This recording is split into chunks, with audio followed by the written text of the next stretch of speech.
اعوذ باللہ من الشیطان الرجیم بسم اللہ الرحمن الرحیم یا ایہا النبی اذا طلقتم النساء فطلقوهن لعدتهن واحصوا العدة واتقوا اللہ ربکم لا تخرجوهن من بیوتهن ولا يخرجن الا ان یأتین بفاحشة مبینة وتلك حدود اللہ ومن يتعد حدود اللہ فقد ظلم نفسه لا تدري لعل الله يحدث بعد ذلك أمرا فإذا بلغن أجلهن فأمسكوهن بمعروف أو فارقوهن بمعروف وأشهدوا ذوي عدل منكم وأقيموا الشهادة لله ذلكم يوعظ به من كان يؤمن بالله واليوم الآخر صدق الله مولانا العظيم.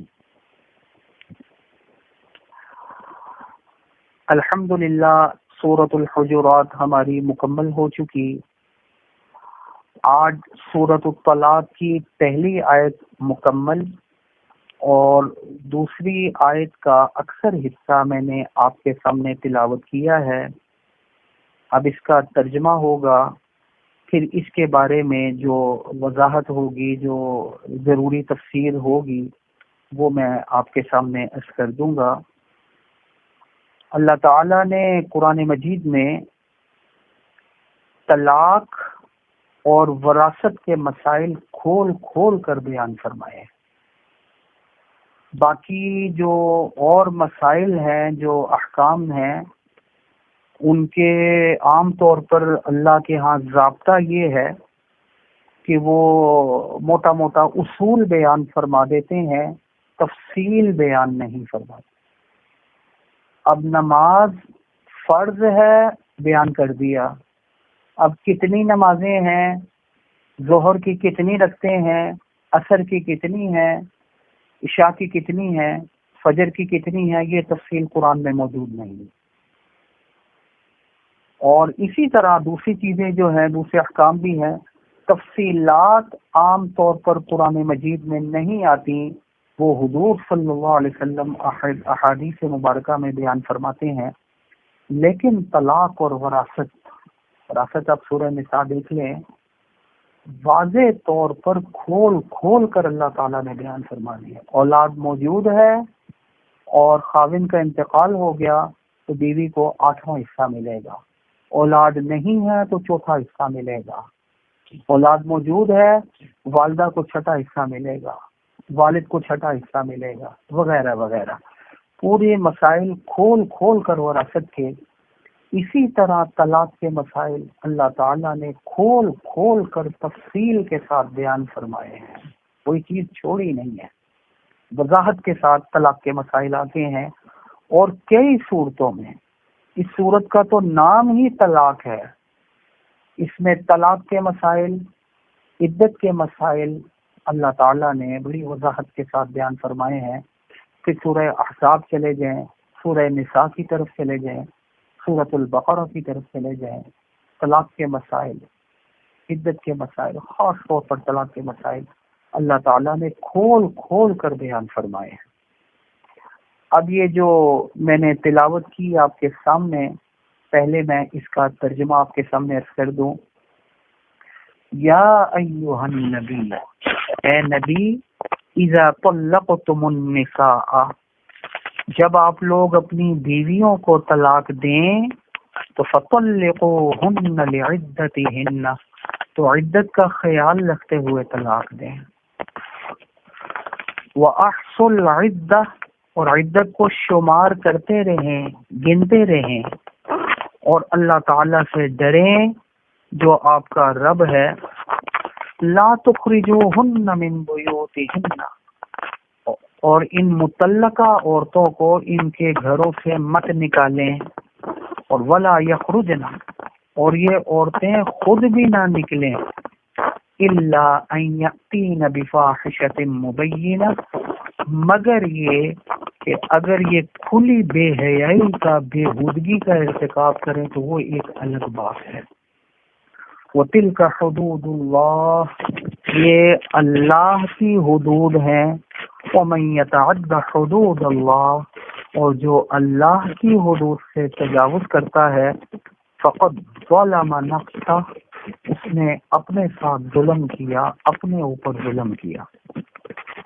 لا تدری، اے مخاطب آپ کو نہیں معلوم، لعل اللہ یحدث بعد ذلك امرا، یہ بھی تو ہو سکتا ہے کہ اللہ تعالیٰ اس کے بعد کوئی معاملہ، اچھا معاملہ پیدا فرما دے۔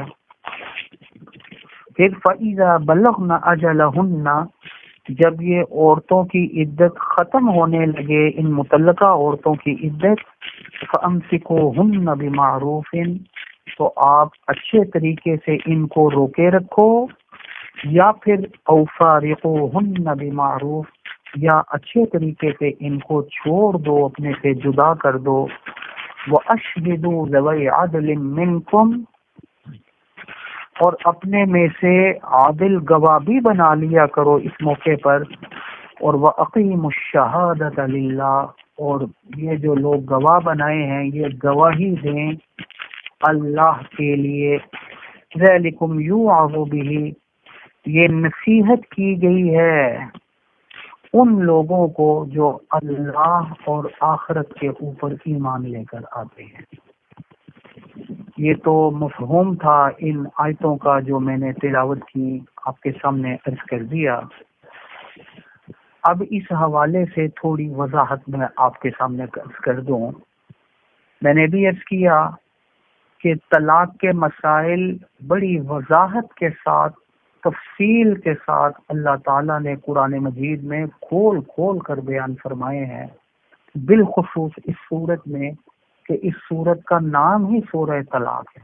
اس میں طلاق والا مسئلہ موجود ہے اور وہ بڑا محتم شان مسئلہ ہے، اور اسی لیے سورت کا نام ہی طلاق ڈل گیا۔ جیسا کہ سورۃ البقرہ میں گائے کا قصہ آتا ہے، گائے کا تذکرہ آتا ہے، اور وہ بڑا محتم شان واقعہ تھا، جس ایک واقعے کی وجہ سے اللہ نے سورت کا نام ہی سورۃ البقرہ رکھ دیا، اور یہاں طلاق کا ذکر ہے، تو اس طلاق کے ذکر کی وجہ سے جو اس سورت میں موجود ہے، اللہ نے پوری سورت کا نام ہی سورۃ الطلاق رکھ دیا۔ اب اللہ تعالیٰ ارشاد فرماتے ہیں حضور صلی اللہ علیہ وسلم سے، اے نبی، اللہ اکبر، حضور صلی اللہ علیہ وسلم سے خطاب ہے، اے نبی، اذا طلقتم النساء، اب ذرا غور فرمائیے، خطاب حضور صلی اللہ علیہ وسلم سے ہو رہا ہے، تو ہونا یوں چاہیے تھا اذا طلقتم النساء، اے نبی جب آپ اپنی بیویوں کو طلاق دیں، یہ نہیں فرمایا اذا طلقتم، جمع کا صیغہ اللہ تعالیٰ لے کر آئے۔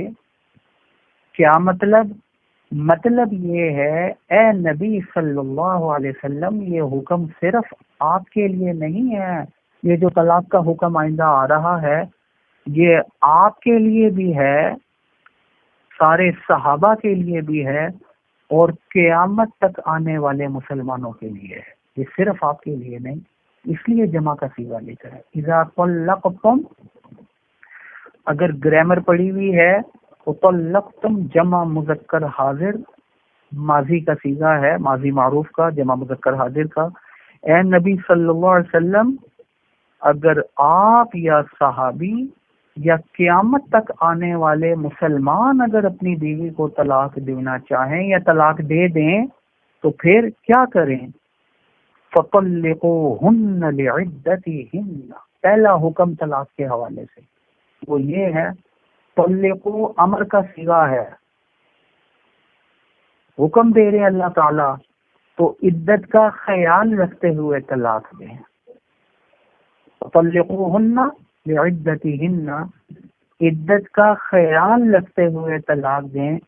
کیا مطلب؟ حدیث میں آیا، حضور صلی اللہ علیہ وسلم نے ارشاد فرمایا، حیض کی حالت میں، مطلب آیت کا یہ، حیض کی حالت میں، مینسس کی حالت میں طلاق نہیں دینی، حرام ہے، حرام، گناہ کبیرہ ہے مینسس کی حالت میں طلاق دینا۔ تو عدت کا خیال رکھتے ہوئے طلاق دینا، ناپاکی کی حالت میں طلاق نہ دینا۔ اور دوسرا، ناپاکی کی حالت میں نہیں دینی مینسز کی حالت میں نہیں دینی تو پھر کب دینی ہے؟ تو پھر طہر کی حالت میں دینی ہے، پاکی کی حالت میں دینی ہے۔ اس حوالے سے بھی حضور صلی اللہ علیہ وسلم کا ارشاد مبارک ہے کہ پاکی کی حالت میں، اور پاکی بھی وہ پاکی جس میں بیوی کے ساتھ صحبت نہ کی ہو، خاوند بیوی والا تعلق قائم نہ کیا ہو، اس طہر کی حالت میں طلاق دینا۔ اور اگر پاکی کی حالت میں دی لیکن اس پاکی کے اندر جس طہر اور پاکی میں طلاق دی ہے، خاوند بیوی ملے بھی تھے، صحبت والا معاملہ بھی ہوا تھا، اس طہر میں اس پاکی میں طلاق دینا بھی منع ہے، اس پاکی میں بھی طلاق نہیں دینی۔ کیوں؟ اسی لیے اللہ نے فرمایا عدت کا خیال رکھتے ہوئے طلاق دو۔ اس پاکی میں کیوں نہیں دینی؟ کہ اس لیے کہ ہو سکتا ہے اس میاں بیوی کے ملنے کی وجہ سے عورت کو حمل ہو گیا ہو، اور حمل ہونے کی وجہ سے اب اس کی عدت 9 مہینے تک لمبی ہو جائے، کہ عام طور پر حمل اتنا ہی ہوتا ہے، تو اتنی لمبی عدت، تو اس لمبی عدت کی وجہ سے عورت کو تکلیف ہوگی، اور عورت کو تکلیف پہنچانا، بلکہ کسی بھی مسلمان کو تکلیف پہنچانا گناہ ہے، ناجائز ہے، منع ہے۔ کیوں بھی ایسے طور میں؟ یہ بھی تو ہو سکتا ہے حمل ٹھہر گیا ہو، یہ بھی تو ہو سکتا ہے کہ وہ 9 مہینے تک لمبی اس کی عدت ہو جائے اور اس کو تکلیف ہو۔ اسی طرح ناپاکی کی حالت میں اگر طلاق دی ہے تو امام صاحب رحمۃ اللہ علیہ اور بعض ائمہ کی تحقیق یہی ہے کہ عدت جو عورت کی ہوتی ہے، مطلقہ عورت کی عدت، وہ 3 ناپاکیاں ہیں، 3 مینسز ہیں۔ لیکن اگر مینسز کی حالت میں طلاق دے دی تو اس صورت میں مسئلہ یہ ہے کہ جس ناپاکی میں طلاق دی ہے وہ ناپاکی عدت شمار نہیں ہوگی، سمجھے؟ تو اب وہ ناپاکی، اس کے بعد پھر پاکی آئی، اس کے بعد جو ناپاکی آئی وہ پہلی ناپاکی ہوگی، پھر وہ ایک ناپاکی، اس کے بعد 2 اور ناپاکیاں، تو وہ 3 ناپاکیاں ملا کر عدت بنے گی۔ تو اب گویا 4 کے قریب ناپاکیاں ہو گئیں، اور ایک طہر اور پاکی بھی زائد آ گئی، عدت پھر لمبی ہو گئی۔ آپ نے عورت کو تکلیف پہنچائی عدت لمبی کر کے، اور شریعت کسی انسان کیا کسی جانور کو بھی تکلیف پہنچانا گوارا نہیں ہے۔ ابھی آ رہی ہے نا عید الاضحیٰ، اس میں کیا حکم ہے؟ اگر آپ قربانی کرنا جانتے ہیں، جانور کو ذبح کرنے کا تجربہ ہے، تو پھر تو آپ اپنے جانور پر خود ہی چھری چلائیں، مستحب یہی ہے۔ لیکن اگر آپ قربانی کرنا نہیں جانتے، آپ کے چھری پھیرنے کی وجہ سے جانور کو اضافی تکلیف ہوگی، تو پھر آپ کے لیے درست نہیں ہے جانور کو تکلیف پہنچانا اور خود چھری چلانا۔ پھر جو تجربہ رکھتا ہے وہ چھری چلائے، اس کی جگہ کاٹے تاکہ آسانی سے اس کی جان نکل جائے، اضافی تکلیف جانور کو نہ پہنچے۔ تو جو شریعت کہتی ہے جانور کو نہ پہنچے، تو پھر انسان بھی کسی مسلمان کو تکلیف کیسے گوارا کر سکتی ہے؟ اس لیے ناپاکی کی حالت میں نہیں، مینسس کی حالت میں طلاق نہیں دینی، حرام ہے، عدت لمبی ہو جائے گی، عورت کو تکلیف ہوگی۔ اور اس طور میں طلاق جس میں صحبت کی ہے، اس میں طلاق دینا بھی ناجائز ہے، منع ہے، گناہ ہے، کیونکہ اس میں بھی امکان موجود ہے عدت لمبی ہونے، ہو سکتا ہے حمل ٹھہر گیا۔ اسی لیے کیا فرمایا؟ فَطَلِّقُوهُنَّ لِعِدَّتِهِنَّ، عدت کا خیال رکھتے ہوئے طلاق دینا۔ اس کے ساتھ ایک چیز اور بھی جوڑ دیں، اچھا وہ میں بعد میں عرض کرتا ہوں، پہلے یہ میں عرض کر دوں، ایک بات ذہن میں آئی جو اکثر مفسرین نے لکھی ہے۔ عبداللہ ابن عمر رضی اللہ تعالی عنہما نے اپنی اہلیہ کو طلاق دی، اہلیہ کو طلاق دی، طلاق ہو گئی۔ اچھا طلاق تو ہو گئی، اب طلاق ہونے کے بعد وہ طلاق دی تھی ناپاکی کی حالت میں. حضرت عمر رضی اللہ تعالی عنہ کو پتا چلا، آپ چلے گئے حضور صلی اللہ علیہ وسلم کے پاس اور جا کر عرض کیا میرے بیٹے نے اپنی اہلیہ کو ناپاکی کی حالت میں طلاق دے دی ہے. حضور صلی اللہ علیہ وسلم نے فرمایا مرہ فلیراجع، اس کو جا کر حکم دو کہ وہ رجوع کرے دوبارہ. کیوں دی ہے ناپاکی کی حالت میں طلاق؟ حکم دیا حضور صلی اللہ علیہ وسلم نے رجوع کرے اور پھر پاکی کی حالت کے اندر طلاق دے. یہ بخاری شریف کی روایت کر رہا ہوں. پھر پاکی کی حالت میں طلاق دے، جس پاکی میں بیوی سے صحبت نہ کی ہو اس پاکی میں طلاق دے. بخاری شریف کی روایت سے کیا نکلا؟ ایک تو ناپاکی کی حالت میں طلاق نہیں دینی، دوسرا کیا نکلا کہ ناپاکی کی حالت میں طلاق تو نہیں دینی، دینا گناہ ہے، حرام ہے، گناہ کبیرہ ہے. لیکن دوسرا مسئلہ یہ نکلا ہے تو گناہ لیکن طلاق ہو جائے گی. کبھی تو حضور صلی اللہ علیہ وسلم نے کیا فرمایا، اگر اس نے ناپاکی میں دی ہے تو اس کو جا کر کہو کہ وہ رجوع کرے، اور اگر دینی ہی ہے تو پاکی میں دے، اور اس پاکی میں دے جس پاکی میں صحبت نہ کی. تو ایک مسئلہ نکلا ناپاکی کی حالت میں نہیں دینی، حضور صلی اللہ علیہ وسلم منع فرمایا ہے، بخاری شریف کی روایت ہے. دوسرا کیا، ہو جائے گی طلاق، ہو جائے گی تبھی تو فرمایا کہ رجوع کر لے، اور اگر ہوتی نہ تو پھر رجوع کیسے کرتے طلاق سے. دوسرا مسئلہ.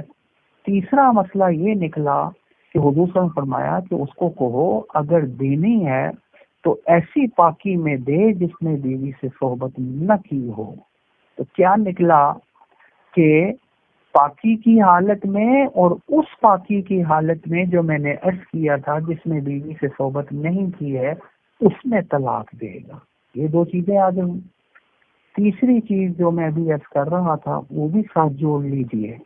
وہ کیا کہ 3 اکٹھی بھی نہیں دینی، ایک ہی طلاق دینی ہے، طلاق رجعی. کیونکہ 3 اکٹھی دینا یہ بھی گناہ ہے اور منع ہے. حضور صلی اللہ علیہ وسلم نے منع فرمایا ہے. نسائی شریف کی روایت میں دیکھ رہا تھا کہ حضور صلی اللہ علیہ وسلم کو جب پتا چلا کہ کسی نے 3 طلاقیں اکٹھی دے دی ہیں تو بڑے سخت غصے میں حضور صلی اللہ علیہ وسلم آ گئے.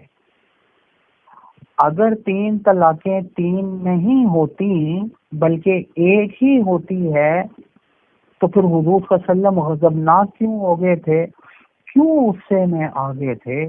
3 طلاقیں 3 ہو جاتی ہیں، سمجھے. اگرچہ 3 طلاقیں اکٹھی دینا گناہ ہے، منع ہے، اس کے باوجود 3 طلاقیں اکٹھی ہو جائیں گی. علماء نے لکھا جیسے کسی کی چھری چوری کرنا گناہ ہے، چوری کرنا تو حرام ہے، تو چھری کا چوری کرنا بھی حرام ہے، لیکن اس چوری کی ہوئی چھری سے اگر اپنا جانور ذبح کر لیا، اپنا جانور، وہ حلال ہو جائے گا. چھری چوری کرنا وہ گناہ ہے لیکن جانور ذبح ہو جائے گا اور حلال بھی ہو جائے گا. اسی طرح 3 طلاقیں اکٹھی دینا گناہ ہے لیکن تینوں ہو جائیں گی، تینوں طلاقیں اکٹھی ہو جائیں گی. اس پر ساری امت کا اجماع اور اتفاق ہے. کوئی معتبر ایسا بندہ نہیں ہے جو اس میں اختلاف کرتا ہو. سارے اماموں کا اجماع اور اتفاق ہے، بلکہ سارے صحابہ کا حضرت عمر فاروق رضی اللہ تعالی عنہ کے دور میں اجماع اور اتفاق بھی اسی مسئلے پر ہو گیا تھا کہ 3 طلاقیں اگر اکٹھی دی تو تینوں ہو جائیں گی. تو صحابہ کا بھی اجماع، اماموں کا بھی اجماع، مسلمانوں کا بھی اجماع. ہاں بعض حضرات جو اہل حدیث ہیں وہ اس میں مخالفت کرتے ہیں، اسی طرح شیعہ حضرات بھی اس میں مخالفت کرتے ہیں. میں پڑھ رہا تھا شیعوں کا فرقہ زیدیہ ہے، وہ بھی اس مسئلے کو نہیں مانتا کہ 3 طلاق. اسی طرح ہم میں سے یہ اہل حدیث ہے. لیکن میں ایک تحریر پڑھ رہا تھا، کس کی تحریر تھی ابھی نام میرے ذہن میں آ جائے گا، اور بڑی خوبصورت تحریر لکھی. ویسے تو 3 طلاقوں کے حوالے سے بڑی تفصیل موجود ہے. تو انہوں نے لکھا حضور صلی اللہ علیہ وسلم کے دور میں بھی بے شمار روایتیں ذکر کی جس میں 3 طلاقیں دیں اور 3 طلاقوں والا فیصلہ آیا۔ تو بکر صدیق رضی اللہ تعالی عنہ کے دور میں بھی ذکر کیا جی وہ یہ 3 طلاقیں دیں، یہ فیصلہ آ گیا 3 طلاقوں کا۔ عمر کا دور، عثمان کا دور، علی کا دور، امیر معاویہ کا دور، تو ہر دور کے اندر فیصلہ یہی ہوتا رہا۔ چلتے چلتے دور آ گیا ابن تیمیہ رحمۃ اللہ علیہ کا، انہوں نے 3 طلاق 1 کا فیصلہ کیا، تقریباً حضور کے بعد 700-800 سال گزرنے کے بعد، یہ اندازاً بتا رہا ہوں۔ پھر اس وقت کے بادشاہ نے ان کو جیل بھی کر دی، بڑی پریشانی ہوئی ان کے لیے۔ بہرحال پھر اس کے بعد برِ صغیر یہ مغلوں کی حکومت 1200 سال تک رہی، اور یہی فیصلہ 3 طلاقیں 3 ہی ہوں گی، ایسا ہی یہ کام یہاں چلتا رہا۔ اور اورنگزیب عالمگیر رحمت اللہ علیہ جو مغل بادشاہ گزرے ہیں، بہت بڑے عالم بھی تھے، ان کے دور میں 500 جید علماء نے مل کر یہ تحریر بھی لکھی، ایک کتاب لکھی فتاوی عالمگیریہ کے نام سے، اور اس میں بھی یہ مسئلہ ایسے ہی درج ہے جو میں نے آپ کے سامنے ذکر کر دیا۔ بہرحال یہ ایک اجماعی اور اتفاقی مسئلہ ہے۔ 3 طلاقیں اکٹھی دینا، اس پر بھی اتفاق ہے کہ یہ بھی گناہ ہے، ناجائز ہے۔ نبی صلی اللہ علیہ وسلم سخت غصے میں آگے تھے 3 طلاقوں کی وجہ سے، ہے گناہ لیکن تینوں طلاقیں واقع ہو جائیں گی، اس لیے فطلقوہن لعدتہن کے ساتھ یہ چیز بھی جوڑ لی جائے، ایک تو ناپاکی کی حالت میں طلاق نہ دی جائے، دوسرا اس پاکی میں دی جائے کہ جس میں میاں بیوی کی ملاقات صحبت نہیں ہوئی، تیسرا ایک طلاق دی جائے، 3 طلاقیں نہ دی جائیں۔ یہ معنی ہو گیا کہ طلاق کا خیال رکھتے ہوئے، عدت کا خیال رکھتے ہوئے طلاق دی جائے۔ پہلا حکم یہ ہو گیا، طلقوا امر کا صیغہ ہے۔ دوسرا حکم وَأَحْصُوا الْعِدَّةَ، دوسرا حکم اللہ تعالیٰ نے کیا دیا، اور عدت شمار کرتے رہو، گنتے رہو۔ یہ نہ ہو کہ عدت ہی بھول جاؤ کہ ابھی عدت تھی عورت کی۔ ظاہر ہے عدت یاد ہوگی تو عدت کے متعلق جو شریعت نے احکام دیے ہیں ان کے اوپر بھی عمل ہوگا نا، اس لیے عدت کو گنتے رہو، شمار کرتے رہو۔ یہ اللہ تعالیٰ نے دوسرا حکم دیا، کیونکہ عدت کے تقاضے پورے کرنا جو کہ آگے آ رہے ہیں تفصیل کے ساتھ، وہ بھی ضروری اور فرض ہے، اس لیے عدت گنتے رہو، اور ان کے جو متعلق احکام آگے آ رہے ہیں ان کے اوپر بھی عمل کرتے رہو۔ آگے اللہ فرما رہے ہیں وَاتَّقُوا اللَّهَ رَبَّكُمْ، لوگ ڈرو اللہ تعالی سے جو کہ آپ کا رب ہے، اللہ تعالی سے ڈرو جو کہ آپ کا رب ہے۔ وَاتَّقُوا اللَّهَ رَبَّكُمْ، اللہ تعالی سے ڈرو جو آپ کا رب۔ یہ اس لیے یہاں بیچ کے اندر ذکر کر دیا کہ اب آپ دیکھیں ہمارے ہاں جو طلاق ہوتی ہے کیا وہ ایسے ہی ہوتی ہے جیسے حضور صلی اللہ علیہ وسلم نے بیان فرمایا، اللہ تعالیٰ بیان فرما رہے ہیں؟ اس کی تشریح اور وضاحت جو آتی ہے یہ احادیث مبارکہ میں آتی ہے، کیا اسی کے مطابق عمل ہو رہا ہے طلاق کے اندر؟ اسی لیے اللہ نے فرمایا کیونکہ طلاق غصے کی حالت میں ہوتی ہے، اور پھر ایسی صورتحال کے اندر جو اس سے متعلقہ احکام ہیں ان کے اوپر عام طور پر عمل نہیں ہوتا، تو اللہ نے فرما دیا اللہ سے ڈرو تو تمہارا رب ہے، لہذا طلاق کے متعلق جو احکام ہیں ان کے اوپر بھی عمل کرو، کل قیامت کو آپ کو جواب دینا ہوگا۔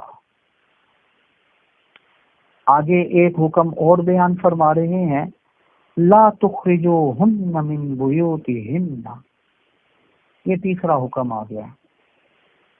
خاوندوں کو حکم ہے تم ان عورتوں کو ان کے گھروں سے نہ نکالو، ہن نہ آیا، اشارہ کر دیا کہ جیسے بیوی ہے تو بیوی ہو یا متعلقہ عورت عدت میں ہو، دونوں صورتوں میں اس گھر کے اندر، خاوند کے گھر کے اندر بیوی کا بھی حق ہے۔ تو لگا بیویوں کو ان کے گھر سے، یعنی بیویوں کے گھر سے اے خاوند نہ نکالو، ان کے گھر سے نہ نکالو، بلکہ یہ شریعت کا حکم ہے کہ یہ عدت اپنے خاوند کے گھر کے اندر ہی پورا کریں گی، یہ بیوی کا اختیار نہیں یا یہ مرد کا اختیار نہیں، یہ شریعت کا حکم ہے، اسی گھر میں اس کو عدت گزارنا فرض ہے، فرض۔